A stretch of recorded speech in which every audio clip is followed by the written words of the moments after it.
Welcome to History San Diego. I'm George Farrar. Let's now take a look at one of the first commitments that the United States federal government made to the San Diego area in the 1850s.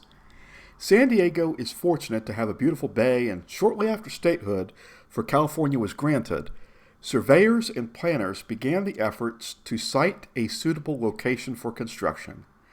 They settled upon Point Loma, where the federal government had already secured land.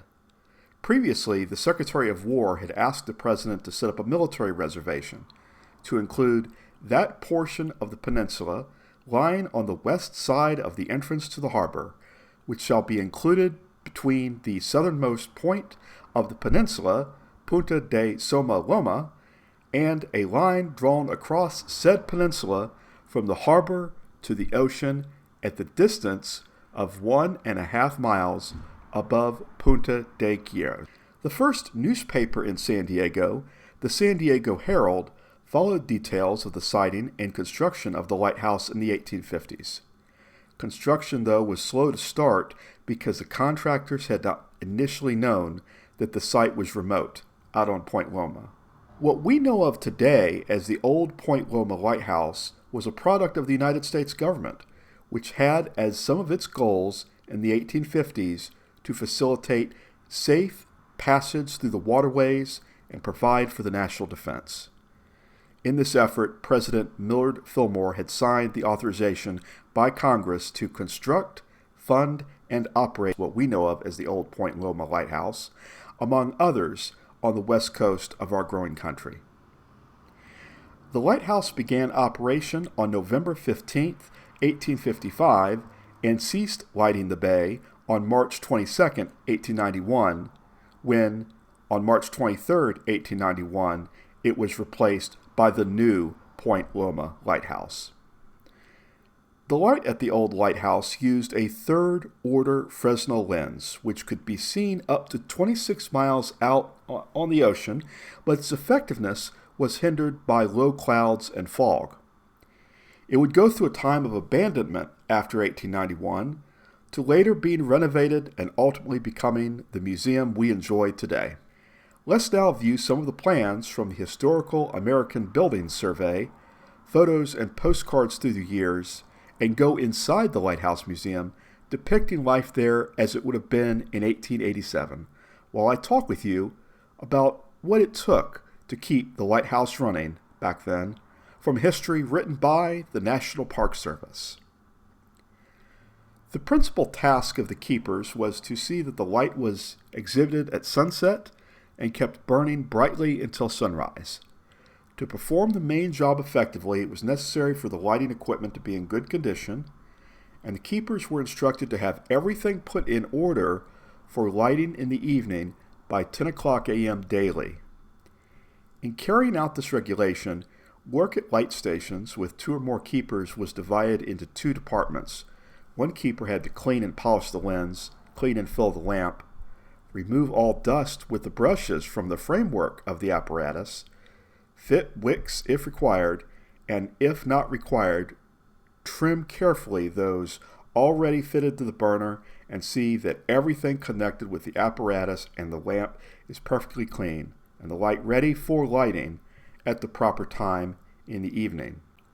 The other keeper had to clean the plate glass of the lantern inside and outside, clean all of the copper and brass work of the apparatus, the utensils used in the lantern and watchroom, the walls, floors, and balconies of the lantern, the tower stairways, landing, doors, windows, window recesses, and passages from the lantern to the oil cellars.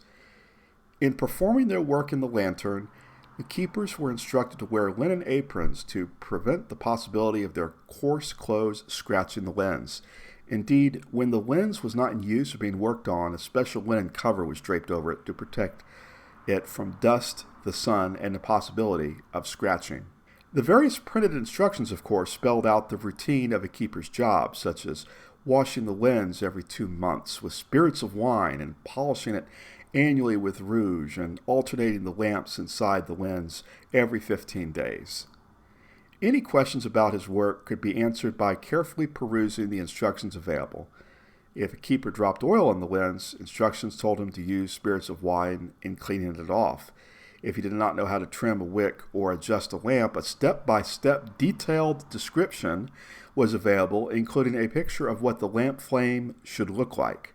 Little was left to the discretion, or for that matter the imagination of the keeper, and a neat workable lighthouse could be kept with only a modicum of intelligence and imagination. All the keeper needed was the ability to read and to comprehend what he read. Physically, he needed to bring to the job a certain amount of energy. Once the remote work connected with the light was accomplished, the keepers could turn their attention to maintenance, which for the most part consisted of repairs of a minor nature to the equipment and structures. Major repairs were normally taken care of through contract and were usually provided for by special appropriations from Congress, as specifically requested by the Lighthouse Board. Here we see Captain Robert Israel, lighthouse keeper, and his wife Mary, who served a couple years as an assistant lighthouse keeper.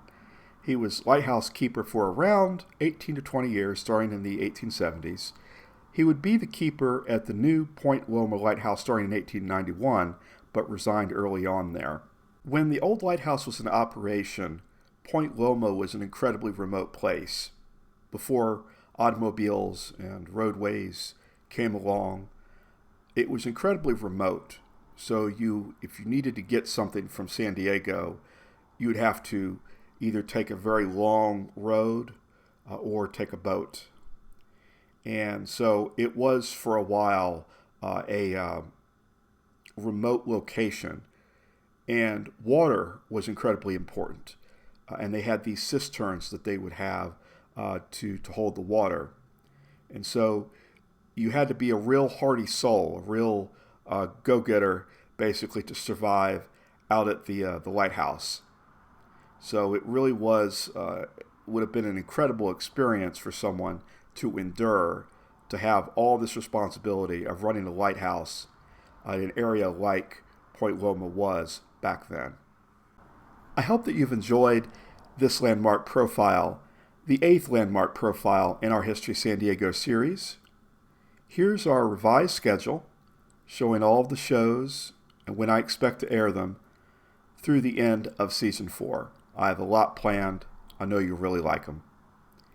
So, if you haven't already done so, please consider subscribing. You can check out our shows at theleftturnetwork.com or on this YouTube channel.